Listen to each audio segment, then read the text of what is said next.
What was the relationship between peasants, serfs, and their lords? Breaking news for history enthusiasts. The question on many minds today is, what was the relationship between peasants, serfs, and their lords during medieval times?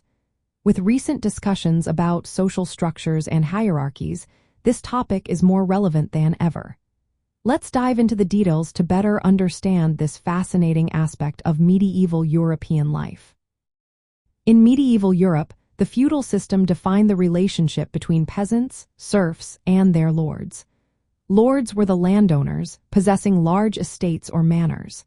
They held significant power and influence over the land and the people living on it. Peasants and serfs worked these lands, but their circumstances were quite different. Peasants were free laborers who farmed the lord's land. They paid rent or taxes, often in the form of crops or labor. While they had some personal freedom, economic conditions often limited their ability to move or seek better opportunities. Serfs, however, were bound to the lord's land. They were not slaves, but they had many restrictions. Serfs were legally obligated to work the manor and could not leave without the lord's permission.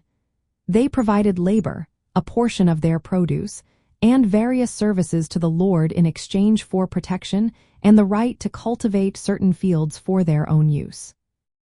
The lord's role was to manage the manor, administer justice, and provide military protection. Castles and manor houses were symbols of their authority, showcasing their control over the territory.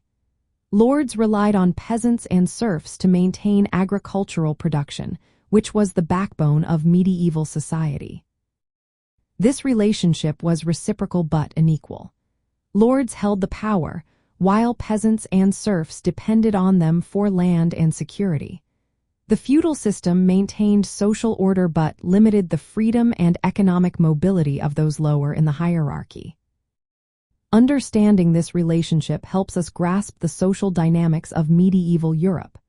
It illustrates how power and land ownership shaped lives and communities during this period. As conversations about social structures continue today, reflecting on the past can provide context for modern issues.